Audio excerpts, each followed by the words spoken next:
Top of the morning. Is it morning time? Evening? Yeah. Top of the evening to you. Yeah. Happy September. Happy September. Thank you so much. Are you enjoying that weather before we fall back? I am not. If I was a piece of chocolate, I would be melting all over the sidewalks of beautiful Portland, Oregon. But I'm not. You can't handle the heat. I can't handle the heat. Well, welcome back everyone to Portland Sports Beat. I'm Michelle Cruz. And I'm Brad Stein. That's it. Well, you just asked me my name. You didn't tell me to say anything else. Well, we have a great show today. We've got, I believe, 3 guests on the show. Oh, it's a kicking show today. You know why? Because it's a heavy dose of soccer. Ooh. Woohoo! We have Concordia's men's soccer coach, Dan Birkey, coming on here, and he's going to tell us why he was nicknamed El Tarito Blanco. Do you know, you have any clue? He likes to make stuff up all the time. I am not making this up. This is true, and we're going to find out. Okay. I found it really cool. And then in segment 2, we're going to have Stan Baker. He's going to join us. He's the Woodburn High School boys soccer coach, and he's going to tell us about all youth soccer coaches, what they should do that they're not. That's going to be interesting. All right, and it looks like... Because he wrote a book. He You're did. not He's an supposed author. to say that yet. Well, I can say whatever I want. I'm teasing the segment. I'm not telling you what's in the book. Okay. Not that I read it, or maybe I did read it. Oh, that's exciting. It's going to be exciting for you when you hear this. This is something that everybody who coaches soccer should listen to. Okay. Yeah, I didn't know that you read. That's weird. I do. I read from time to time when I'm not with you. Yeah. I read like real deep issues, real deep stuff. And then a little bit later, this is a good one. We're going to have longtime Sherwood High School girls soccer coach Bill Brown. And he'll be here later. He's retired. Yeah. He's when? got January of this last year, actually. Wow, that is correct. I know. What'd you do? You learned that, huh?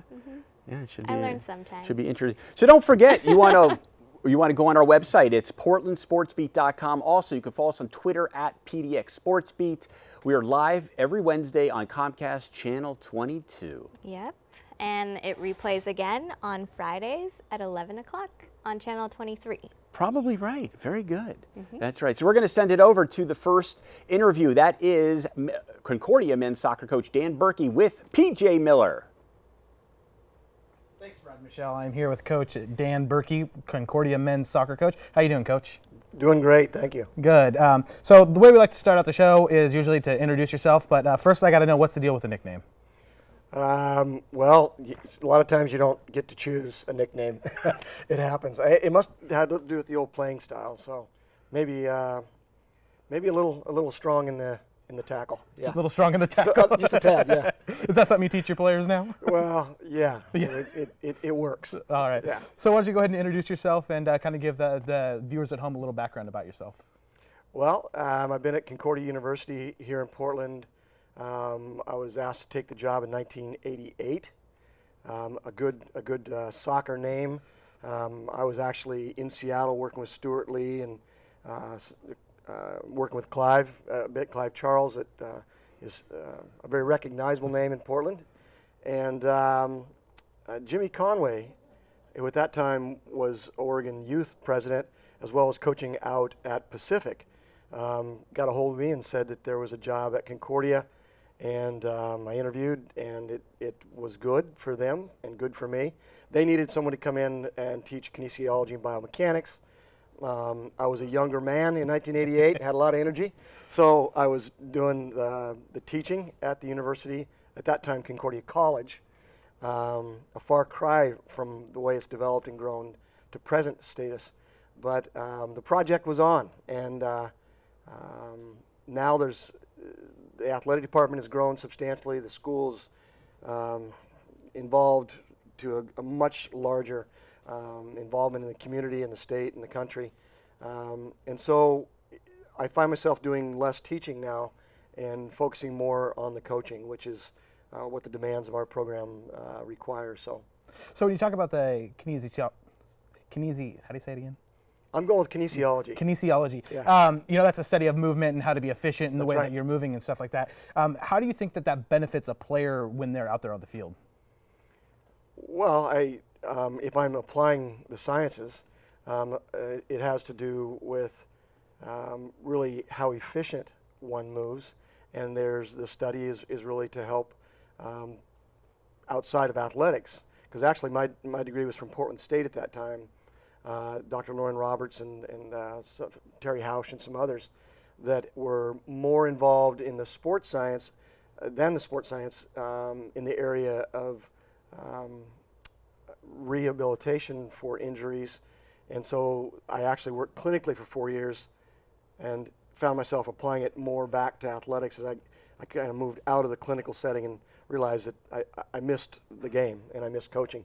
So I think in terms of application to movement, it has a lot to do with developing programs for strength training and programs that are now more dynamic warm-up activities. And I think looking at players on an individual touch, an individual movement basis, and being able to identify things that could help them to be more efficient and effective. Yeah, I remember growing up, when I was like in the younger, like Pop Warner and stuff like that. When we warmed up for sports, we sat static. We did the hurdle or stretch, and we did those things. Stretching has come a long way since then. I mean, most of it's all movement based now. Yeah, and fortunately, the sciences have given us new information and have really developed and grown that aspect of it, and we know a lot more about how the body reacts to exercise and all the things that go on around it. And there's people that really now, through strength and conditioning certification and exercise science programs like the one at the university, it's even more specific. And so I've handed a lot of it now off because there's so much new material that, again, as you grow, you tend to be more specific with what you really focus on. And so I'm very fortunate at Concordia to have the exercise science program, Dr. Cisco Riaz and Dr. Schuldeis, and their education hand down to students who are involved in our program. And of course, the athletic training isn't just taping ankles anymore. Real physio trainers and athletic trainers are involved in a lot of the sciences that what we would really call, I guess, the new kinesiology, human sports performance. So it's a science. Yep. All right, so let's get back to Concordia men's soccer. Let's. And so currently ranked in the new poll, number 11 in the country. Yeah, thank you. You guys have done a great job out there. Talk a little bit about your expectations coming into this year. Well, I really will start off by saying that a lot of the players that I have this year are returning players from our national tournament where the boys did a good job here and regionally, and then going back to nationals in Alabama, playing the number 1 ranked team in the country, I think 9-time national champions Lindsey Wilson, and losing 2-1 to them, having our chances and shutting them down in a lot of parts of the game was a good statement by the Concordia boys. Having a lot of those boys back, 10 or 11 of them, there's still a lot of talk about returning to the national tournament. At the same time, they're realistic enough, PJ, to really, I heard one of them say in a kind of a team meeting just last week, let's not talk about the national tournament, and so what they want to talk about is this training session, and we're 3-1, 3 wins, 1 loss, and the loss coming away in Nebraska a couple weeks ago already, I guess it was even last week, as time flies, to former national champions, ranked number 4 right now, Hastings University. And no real shame in that, but yet the boys took it hard, and we have to look at some things in our game that aren't quite tightened down, I guess, yet.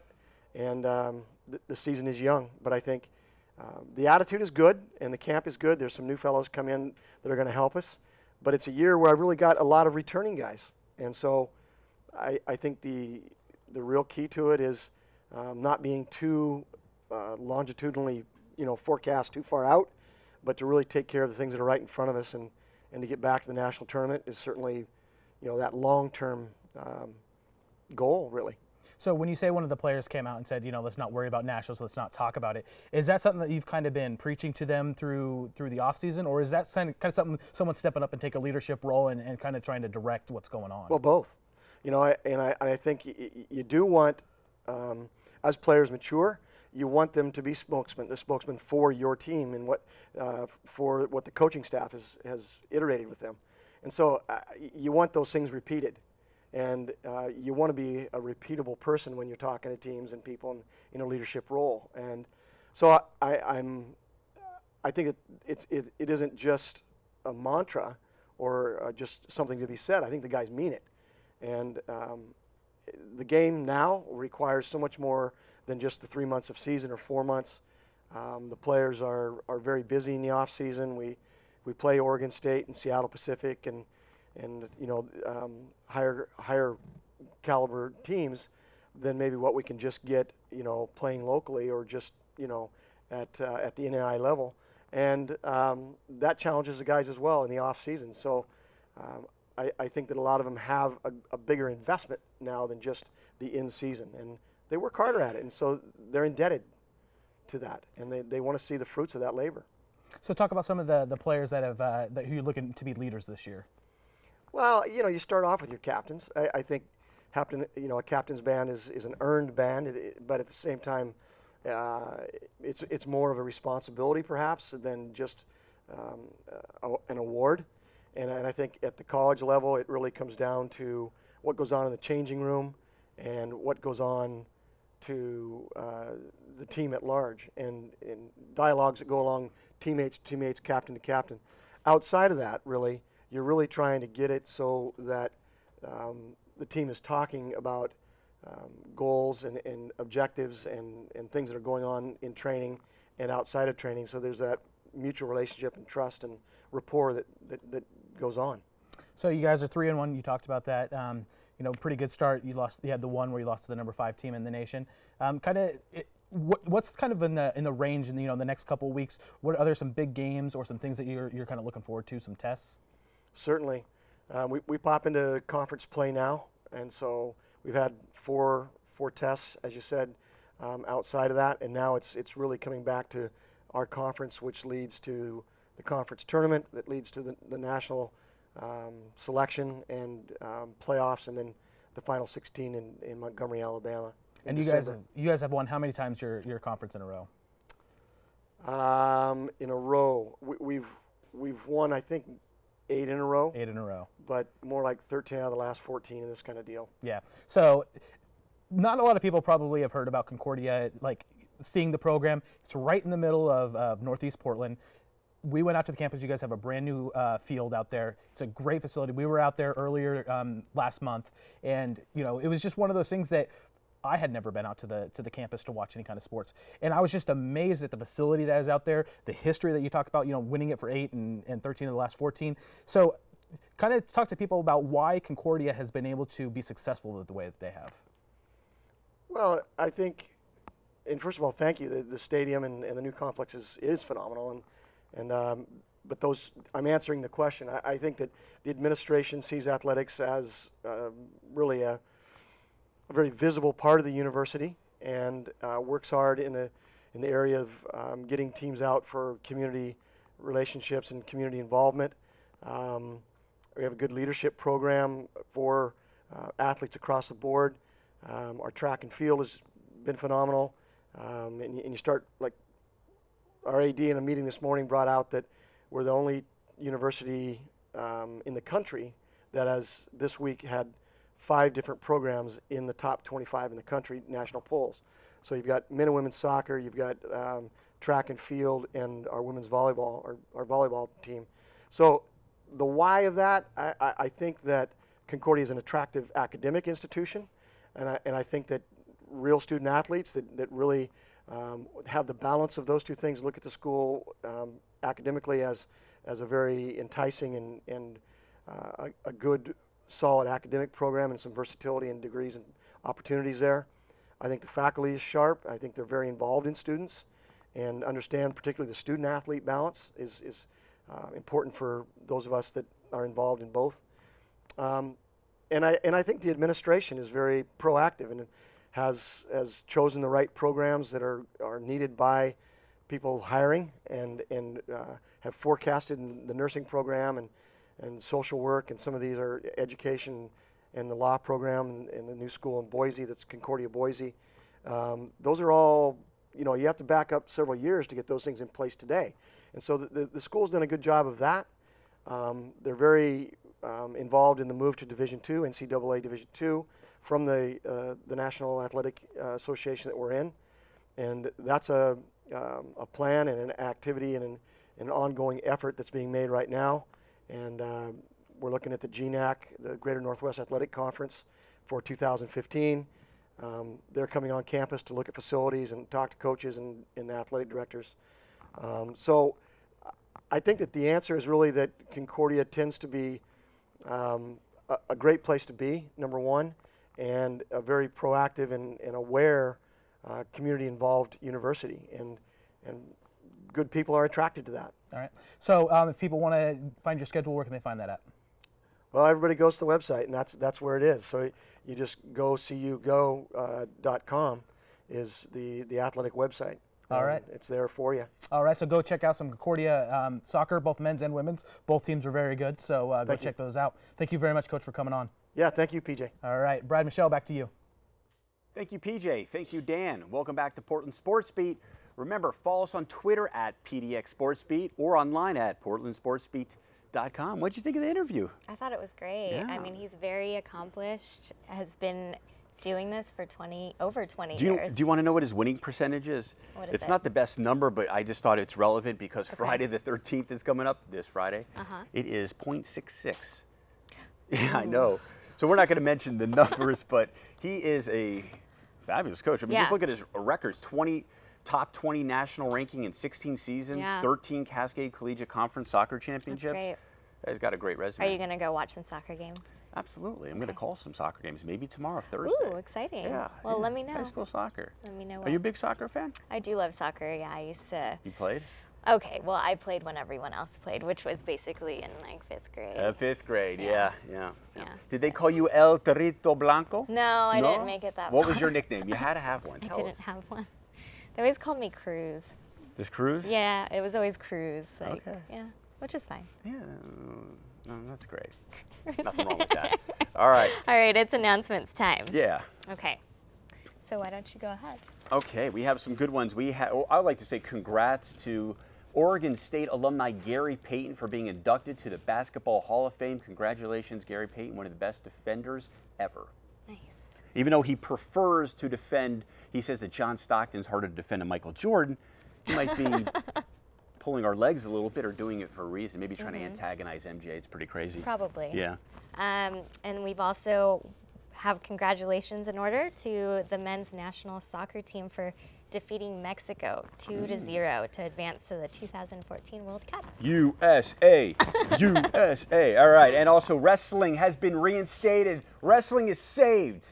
Thank you, Iron Sheik, and all of you who have been a part of this. It will return to Tokyo in 2020.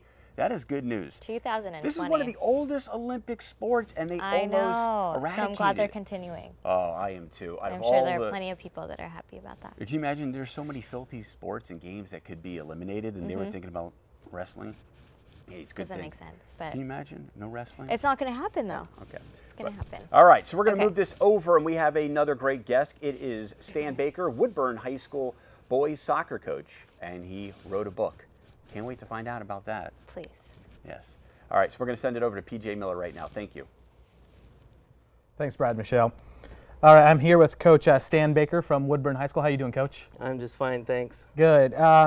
So just want you to introduce yourself. I know you have a book. We're going to talk about that in a little bit, but just kind of let everybody at home know a little bit about yourself.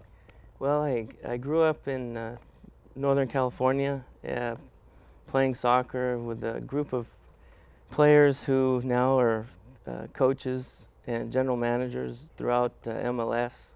A number of them are doing college coaching, a big soccer environment in the Bay Area. I've spent time living in Spain, abroad, as well as in South America, in Argentina, Peru, Brazil. I've gone through national coaching licenses in those 3 countries. And I've worked extensively in the Portland area with various programs, the ODP program, with some of the clubs, the pre-academy with the Timbers, and have worked also with a gentleman named Horst Vine, who is the author of the guide for coaching for the Spanish Soccer Federation. So, you've lived in a lot of places. You've traveled around. What's the best place you've ever lived in? Best culture and weather? I would have to say Spain, partly because of my love for the game of soccer, and it's definitely a deep part of the culture there. So when you talk about the, when you go over to Europe, soccer's a different animal over there. Talk a little bit about the atmosphere when you go to a soccer game over in Spain. Well, I've been in Santiago Bernabeu, Vicente Calderón in Madrid was where I lived, both of those big stadiums. And it's just, it's nonstop. I mean, you have numerous newspapers that come out daily. It's on the television 24 hours a day. And it's, I'm starting to see more of that here in the United States, actually. There's much more television than we had when I was growing up. So it's more accessible, the game, to our young players. You know, we talked a little bit about your book, and I have it right here. It's called "Our Competition Is the World." We have it right here, and you know, there's one of the things, you know, I was kind of reading a few things in there, and one of the things that you mentioned is that you call it a beautiful game. What is meant by the term beautiful game? I think it's partly it's aesthetics, the way the game is played, and to explain that, I would say that it's a game where the game is a lot of passing and movement. The ball's on the ground. There aren't a lot of 50-50 challenges for the ball where it's out of control, where it's a controlled game. It's a more lateral game where you move the ball to one side of the field, draw the other team over, and then attack the other side rather than only send the ball long. I think in the beautiful game, you probably have a variation of some of the longer ball, but also the control game, both of them together. So how do you teach players that, you know, the young up-and-coming players, how do you teach them the difference between playing the beautiful game as opposed to playing the long ball? I think it's important at the youngest ages to create an environment where the players have access to the ball and are not suffocated by other players, so keeping the numbers low. For example, Horst Vine, who is my mentor, he's the author of the guide for the Spanish National Association. He believes that 7, 8, and 9-year-olds should play 3v3, so 3 against 3, where the players see the ball, they touch the ball a lot, and they make a lot of decisions in the game. And I think that's the best way. So they learn, the players do, when to pass the ball, when to dribble the ball, and they have a lot of choices to make and decisions to make. So when you're dealing with the young kids, you know, you've dealt with that for quite a bit of your coaching. What's you talk about the spacing. What's the #1 key for these players? The #1 key is that they learn to love the game, because in this country we have over 73%, it's around 75%, I believe, who drop out of youth sports before they're 13. So this is one of the things I'm trying to help combat. And some of the reasons why the players drop out include the practices are boring, there's too much emphasis on winning, not enough playing time, those type of things that are pointed out specifically by the children themselves. So when you have the U.S. Style of soccer, how does that differ from maybe what the world plays? Well, I don't know if there's really a style of soccer. I mean, I think that at different levels in the United States, if you'd point to the national team, that's one thing. I think what Jurgen Klinsmann has tried to do is create a little more of a game where we're taking care of the ball a little more. There's more of a passing game, more of a controlled game, but where we still use our strengths of speed and strength, and there's a mix of that happening.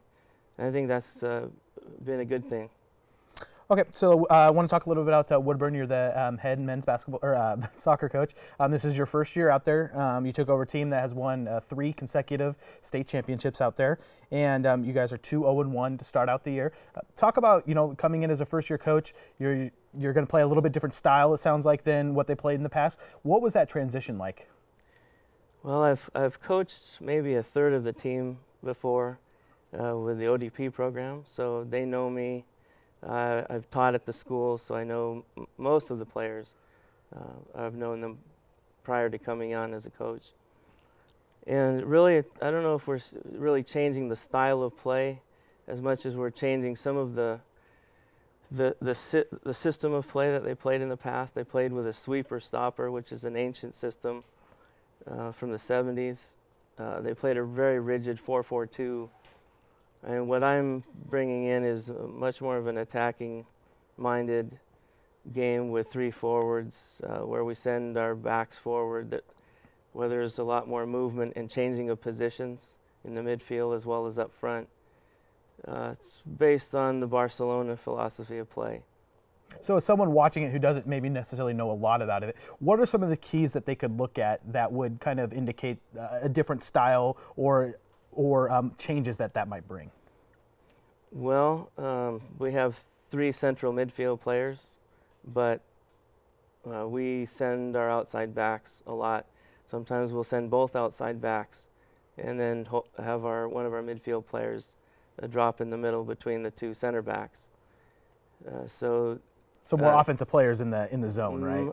Yeah, we're always going and moving. It's been a challenge for some of the players who maybe are not as accustomed to playing this style of game, but it's coming very quickly. We've only played 3 games, and I've seen spurts of really some beautiful soccer. So what are your expectations for this group this year? Well, obviously, we have a team that's for winning another state championship. But I think the biggest goal so far has been focusing on learning a new system and doing it very well, explaining the roles of each player to them, and getting them to buy in to certain things, such as when we lose possession of the ball, we give the team 6 seconds to win the ball back. So there's very high pressure. We're double and triple teaming the ball, and it's been effective so far. So correlating that to basketball would be like a full court press after a turnover. Exactly. Yeah, so that makes it for a very exciting soccer, because either one way or the other, the ball's going to be moving. That's right. What some big games that you guys have coming up this year? You guys weren't able to schedule any 6A teams this year. So who are some of the teams in the 5A ranks that you will be competing with? Well, we actually did play. Our first 3 games were against 6A Salem teams. Okay. And we won 2 and tied 1. And I think we really had enough chances to win all 3 games. Our finishing, it's one of the byproducts of playing and training with the Barcelona system. We do a lot of rondo, which is keep away games, where they're not necessarily going to the goal until later. Once we have that part of the game down, that phase, then we go to goal a little more. So recently we've been doing more finishing, but our finishing is not to where it needs to be at this point. So why don't you talk about some of the players on your team, some of the standouts or people that people should be aware of? Well, our 2 most important players, I would say, would be Jesse Martin and Michael Hobson. They're both seniors. Both of them play up front forward. We also have another freshman who's already scored a few goals, Anthony Santillan, and he's going to be a very good player in the future.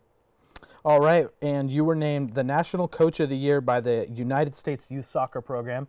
This is Stan Baker from Woodburn High School and 3-time defending state champions. He's taking his first crack at it this year, so good luck, Coach. All right, thank you very much. All right, Brad Michelle, back to you. Picture this. This is my youth soccer experience. Okay. I'm at summer camp. This is 1980 something. Let's just say 1987. Oh my gosh. I have a breakaway, a goal all by myself. I'm playing a forward, and I'm about to score. It is raining. This is in Georgia, up in the mountains. Okay. And I'm about to score, and I'm so excited because this is the winning goal. It's 0-0. There's like a few minutes left. I started getting really nervous. My heart's pounding. Okay. I'm like, I'm going to win the game. We're going to win color war. Here it is. This is the big shot. Come on, Brad. Don't mess it up. So I went to kick. It was so slippery. I tripped, slipped, broke my finger in 3 spots. I remember I went crunch, crunch. I had to wear a cast for 8 weeks. It ruined my whole entire camp. But that was my best soccer memory. It was so sad. That actually makes me feel for you a little bit. Should. I was very sad. So sad. It's okay. It's all right. You still have time. You should get into soccer again. Well, I did. I got in soccer here, indoor soccer. You want to know what happened? What? I almost got kicked out of the league. They said I was too physical, and I guess we were playing with a lot of older adults and young kids. I was playing defense. All I know is to play physical, not just football, like it's Mr. El soccer. Torito Blanco. It's yeah, but two different when you go for the games. ball, I kind of make a lot of noises. You're kicking the ball, and these guys were getting scared. We're getting a little freaked out. A lot of noise, not so I much action. retired. I can see that. I retired. Okay, I think good. I'll go back to the coaching side of things. Yeah, yeah. And Yeah. speaking of coaching, so this book, it sounds like it's going to be pretty interesting. Yeah, I would think so. You know, what he's saying in the book is basically it is important for youth coaches to learn from the rest of the world. Yeah, it's true. And if you want to be a great coach, don't learn here in America. Go travel. Travel all over. Global. That's great that he That's the spent best time way. in Spain. It is. That's So awesome. we're going to send it back over to PJ Miller. We have another wonderful guest. This time it's Mr. Brown. All right. Thanks, Brad. Michelle. I am here with former Sherwood girls head coach, Bill Brown. Thank you for coming on, Coach. Thank you. So you're still involved with coaching, so why don't you kind of let everyone know kind of what you're doing and kind of a little bit about your history. Okay. Well, I've coached at Sherwood High School for 21 years, and spent a lot of time in the community building up interest in the girls side of the program, and it's done very, very well. And I've also coached for about 25 years in coaching club. So I've been pretty much 24/7 coaching for the last about 25 years. I got into it not knowing a thing. I had a friend who, the coach at Sherwood High School, resigned abruptly about way back when, and the athletic director called me and said, "Do you want to coach?" And I said, "Well, let me check with my boss in my other life." And he said, "Go ahead, as long as you get your job done." So I started then. I didn't coach. I coached Little League before then. And I was one of those lords of the Little League, you know, softball, whatever. But I've been coaching a long time, and I was born and raised in a little town in Iowa that was very sports-minded. And we played them all, you know. And I had a couple of kids that were athletes, collegiate athletes, in fact. And so I've just been involved in it for a long time, and I'm still having fun, but in the club only now. So you talk about playing all the sports when you were younger. Yeah. You know, right now it seems that most people are kind of becoming specialized. What's your thoughts on becoming specialized as opposed to playing all the different sports? Well, you know, I think that the kids need to have the opportunity to do whatever they want to do. You know, it's difficult more in some of the bigger schools if you don't specialize in order to be able to play even at the high school level.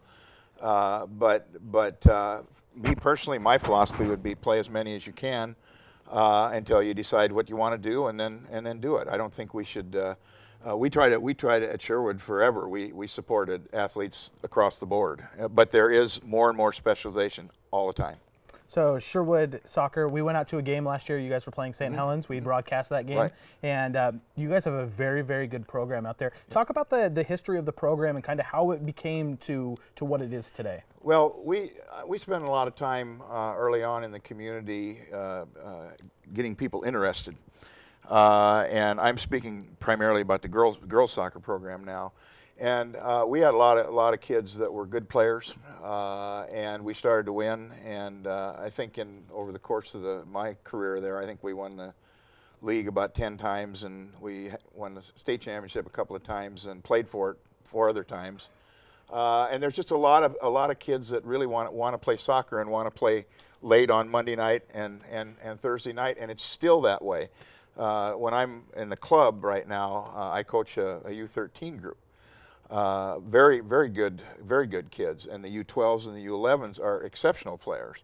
And the incoming freshman class at Sherwood High School, is arguably the best class that's ever come into the high school. They've got probably 10 or 11 kids that play soccer 24/7 at the premier level. They won the state cup in club probably 4 or 5 times in a row. Just this last year, they went to the regionals and got to the Final Four in the Far West Regionals and beat the Southern California champion. Sherwood beat the Southern California champion. You got to be kidding me, but they did it. They're that good. There's a kid at Sherwood that's in the national pool, which means top 40 in the country. Wow. U14 kid.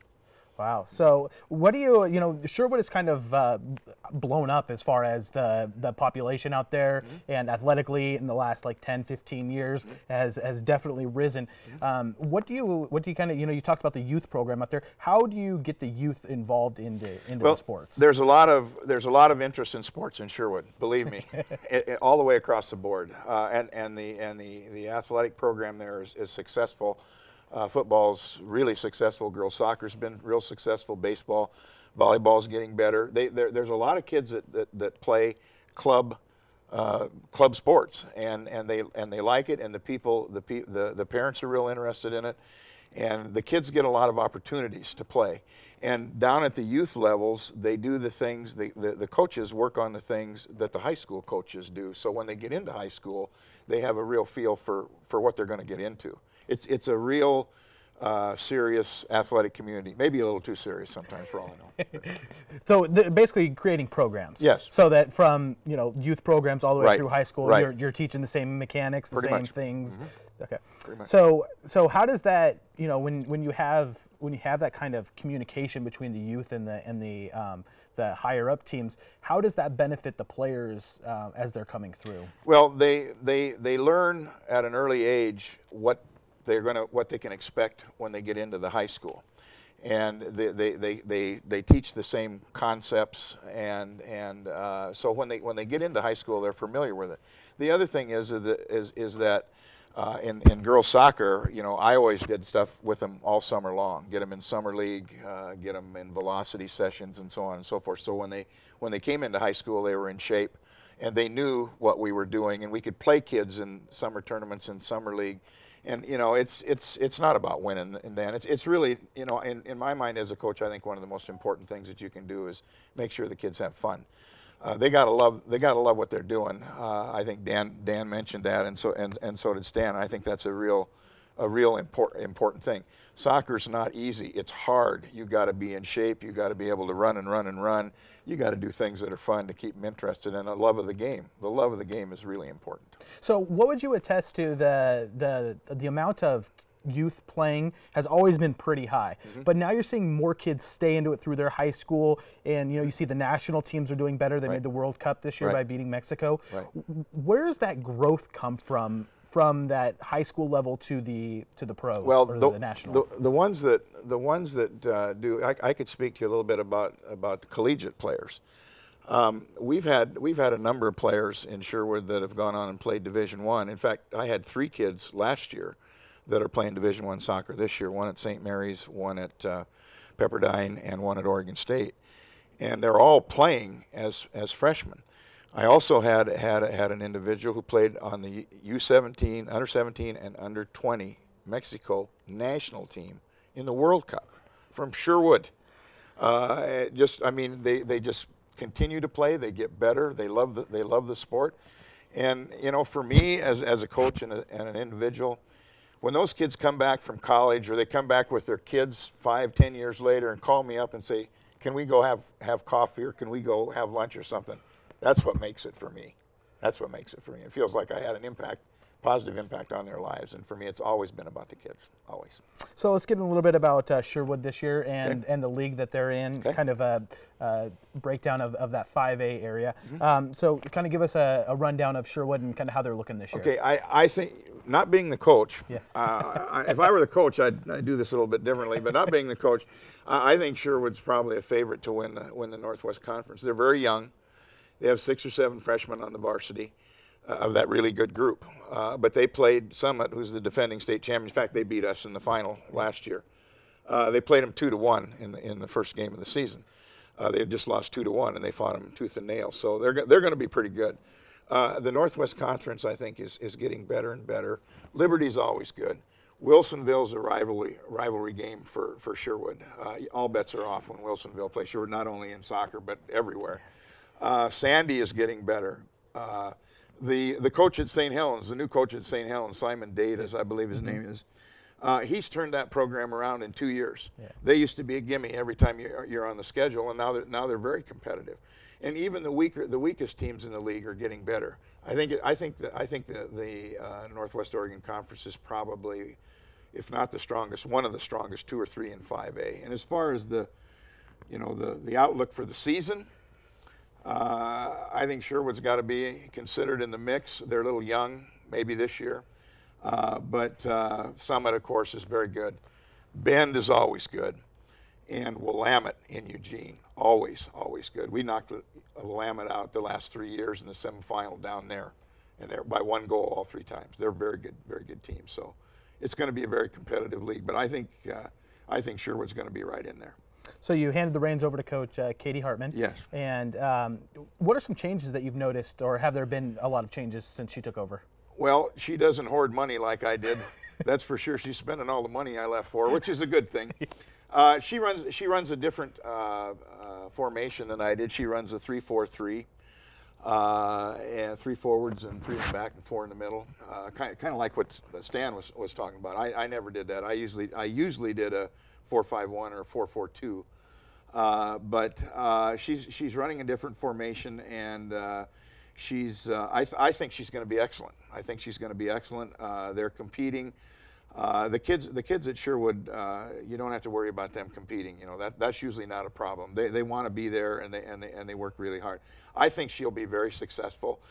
She got a very good assistant coach. In fact, the assistant coach that she got this year is the coach who coached with me when we won the championship in 2007. So they've got good coaching. They've got good kids. They've got a very supportive administration, great athletic director in Randy Ramp, superb booster club. They got the whole thing.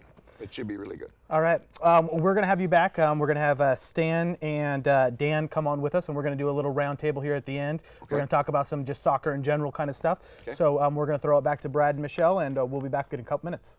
Okay. Thank you, PJ and Bill Brown. Doesn't he seem like the type of guy you want to just grab a bite with? Yeah. Yeah. Pretty like much. What, a soup and and I sandwich? thought that was really cool, actually, because were you going to ask me what I want to eat? Well, yeah, would you get like a soup and sandwich with him, or maybe a cup of tea? Salad. Salad. Maybe a coffee, Definitely. morning coffee, yeah. Wouldn't that be cool, though? You are a youth coach, and you have kids that come up to you and say, hey, coach, you remember me from 10 years ago? Let's go out for a slice of pizza. I mean, he obviously affected them so much. He's like family. Yeah. So that's what it's all about. Yeah. I did that with one of my physical education teachers back in middle school. I went to visit him, and he knew right away. And this is like 15 years later. He goes, Bad Brad. That's what he used to call me. It's so funny how your personality changes over time. I mean, doesn't it? Yeah. It really does. Crazy. So what do we have coming up September 25th, Michelle Ann Cruz? September 25th. Yeah. I've got a whole list here. So it looks like we're going to have another in-studio show, and it'll be football, soccer, and volleyball. Details to come, so we're not quite sure who, but TBA. TBA. To be announced. Yes. Yeah, and don't forget, we have another episode of SportsBeat, but it's SportsBeat Extra on location next Wednesday. It is going to be outside, so hopefully it's not too warm. Hopefully it's not too frigid. I don't know. We don't have the exact location, but when we have it, we're going to announce it probably at PDX SportsBeat on Twitter and on PortlandSportsBeat.com. So check the website, get the information, come out there, have a drink, have a slice of pizza, burger, fries, all on PJ Miller. He's going to buy for everyone, because we're going to have a lot of good time. That show, though, Michelle, we talk more college and national sports, pro sports. Yeah, I saw you guys that one time. I had the best margarita. That was last Wednesday at Raul's. Yeah, Raul's. Really good Mexican food. What'd you have? I had actually a taco salad. I tried to stay healthy, but it was pretty good. I balanced it out with 2 margaritas. Yeah, it's very good Mexican. Yeah. So we're going to send it back over to PJ. We are going to have a little panel discussion over here. So we have all 3 coaches. And PJ. Send it? And PJ. So it's just 3 coaches and PJ. We're going to talk more soccer. We're going to go there. It's over. All right. Brad and Michelle, thank you. I'm going to call you Dan. So what we wanted to do is we wanted to have a little panel discussion. We wanted to talk about some soccer in general. We wanted to talk, what I want to talk about is kind of the development of soccer. Then we've talked to each one of you separately, kind of a little bit about that. But one of the topics that I had is that kind of the youth programs and kind of bringing that up. And then I also had a question about the Timbers and kind of the Timbers and the Thorns and kind of the what they've brought to the area, and then also the fact that they've pulled some of the players from the high school level and put them onto a separate teams, taking them away from their high school teams.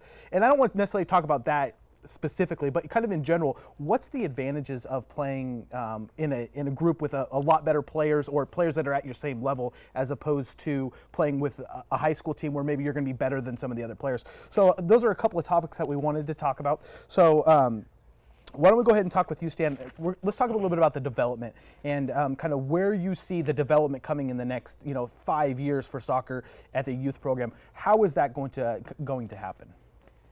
Well, we're already starting to see a number of our young players, talking 10, 11, and 12, who are going even outside of the United States to big programs. So we have players at Real Madrid now, an 11-year-old. We have players at Barcelona, at Estudiantes, at Boca Juniors in Argentina.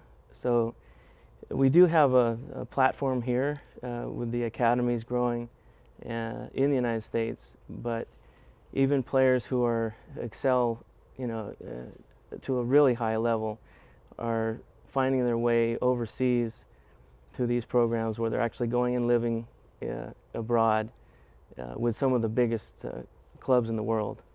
So how does that affect these young players, and what are they able to bring back to the United States when they come back? Well, I don't know. I'm not sure if they're that big, they may find themselves over in Europe or in South America. They will certainly bring a higher level to our national teams, youth national teams, as they come back. But in terms of the development in the United States, we've come a long ways, but there's still a long way to go. I think that we should be even more dominant with the number of players that we have involved in youth soccer throughout the United States. I think we have the largest number of players in youth soccer of any country in the world. And there are some things that we need to change and look at changing, but at the same time not rest on our laurels. Qualifying for World Cups is fantastic, but I think we should be aspiring to win World Cups, to be in the Final Four and to win World Cups. That's what we really should be looking at. So Bill, how do you're working with the youth now, how do you help motivate these young players, and how do you get them to want to continue to do soccer? Well, I think that kids, most of the kids that are there at the club level want to be there, and they work very hard. We try to teach. I spend a lot of time with what I call the 2 T's, touch and tactics. They need to understand that, first of all, they need to be fundamentally sound. The people that Stan are talking about are way beyond what I'm talking about here, but they need to be fundamentally sound, and they need to understand how the game is played. If you're a good soccer player, or fast or quick or whatever, but you're in the wrong place at the wrong time all the time, it doesn't matter. So there has to be a lot of thinking and learning that goes on at the club level, and we spend a lot of time tactically, and a lot of time. I remember when Stan was speaking earlier about possession and ball control. There should be a purpose for everything we do. Don't kick it. There needs to be a purpose. Think about it and think a step ahead. And if you can do that, you can get a lot better faster, in my mind. So you work with a lot of these high school coaches, and I'm sure you see a lot of the youth programs. How have you seen the development of the youth programs through the last 10 years? Well, we're in a neat area in the Northwest, I think, and the why of that, I think it really comes back to the late 70s. When I was just getting out of high school and getting into college, Portland had a very good group of North American Soccer League guys, NASL guys, Clive Charles and Tony Betts and Johnny Bain Bill Irwin a little bit later, but Jimmy Conway, of course. And so Portland has had the legacy established. And part of that was they were good people, right? And so there was an attraction to the game because kids enjoyed, young players like myself, there was an immediate attraction where I was a good enough athlete to choose my sport. But I wanted to play soccer. And so I think that there's been number one, we have a good family in Portland of people that respect the game and respect the kids and the families that are involved in the game. And that's where a lot of it has come. And it's still true. There was a comment made that you have to go out, I think, just kind of kidding over here, but at the desk, but you have to go outside the states to get a good education in the game. And I would say that an education's an education, but not necessarily true. I think a large part of the education for players is playing the game and getting repetitions, getting time on the ball, and developing what we all do something for, which is bits of success. And success breeds interest, and interest, it grows. And so there are a lot of opportunities now that weren't there even a decade ago for young players. And the attractiveness to it is they're not told what to do. Soccer is a thinker's game. And the thinking is, when it comes from the heart and comes from repetition and time, it builds self-esteem and it builds quality people. Other sports can do that too. I'm not banging anybody, but I'm just saying soccer is the people's game. Do you think the attractiveness has gone up since, you have the University of Portland who's competed nationally, the Timbers and the Thorns? Do you think that has made the attractiveness higher for players? No question. I mean, and the interest level, it is, we're reaching out, all right? And I was over in Everton in May doing some studies with Everton and Dave Moyes and Alan Stubbs, in particular David Weir, and it was a great month for me. Probably 3 or 4 players, besides Timmy Howard, said, "Oh, Portland, that's where the Timbers are. That's a great soccer town." And so it's amazing how the Timbers, the Thorns, again, I go back to decades back in the legacy and the why of it, but it's still thriving, man, and people love the energy that Portland has, and it's an easy place for me when I recruit. I've got kids from Germany and California and Britain and all over the place, and they go, "Well, Portland, that's a soccer town," and the energy is good, and the invite is there for people. So good on us. So do you see it at the youth level with these kids? Do you see them excited to go to a Thorns game or a Timbers game? Oh, absolutely, absolutely. I've got 2 granddaughters that are fanatics, and my daughter and her husband are fanatics.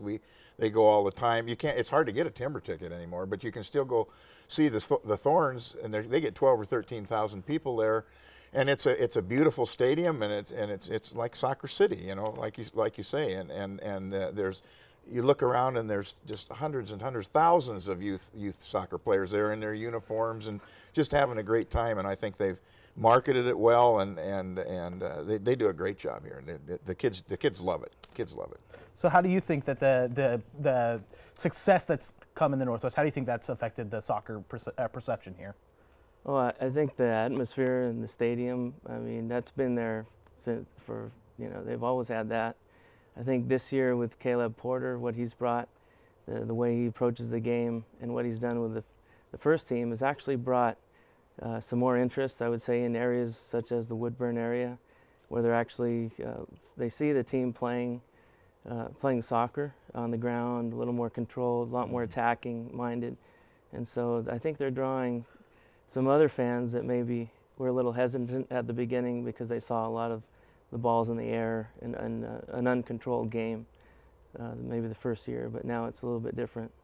So we only got a couple minutes left here. I just want to touch base with all of you. Playing on these maybe club teams is a good example, or this Timbers Academy.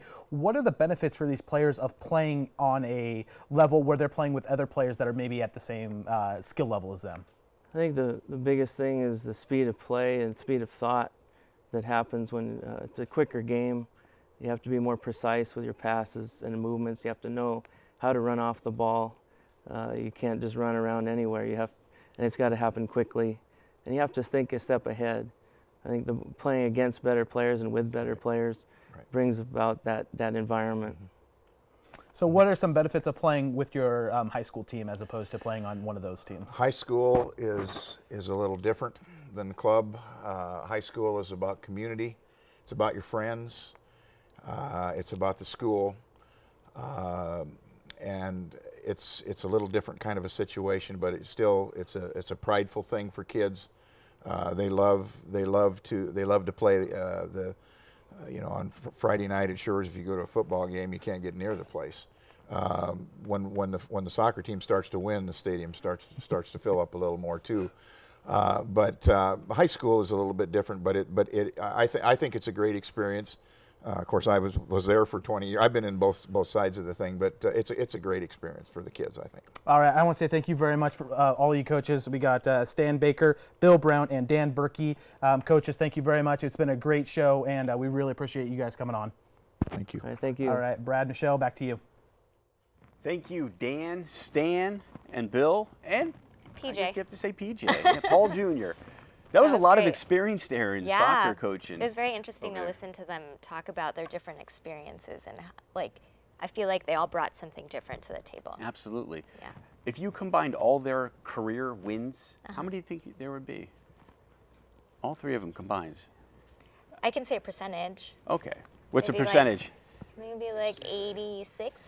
Well, maybe a little bit lower. I'd say it's under 1,000, but that is a lot of wins and a lot of good experience there. So we had a wonderful show today. Yeah, we It did. was a kickin' show today, all about soccer. All day, I dream about soccer. Really? Adidas. That's right. Give it a little kick in the butt. Okay. All right, so what do we have coming up next week? Next week, we've got Vancouver football from Mackenzie Stadium. Okay, it should be a good one. Yeah. And then we've also got some football, high school football, Central Catholic. Ooh, that's right. I'm going to be doing the game. That's this Friday, September 13th, Friday the 13th. That is Central Catholic versus Lake Oswego at Hillsborough Stadium. I'll be on the call with Paul Jr., Nice. the two of us. That's right. And remember what they say, football, it's never bad. So the more football is the better. Okay, it's just like pizza. Even if it stinks, it's still good. All right, thank you to everyone. We're going to thank once again you. Bill, Dan, Stan, PJ, and of course the executive producer Ryan Johnson. Have a wonderful day. I didn't do the Bashers thing. I didn't have time. I was just like smiling. I fell asleep.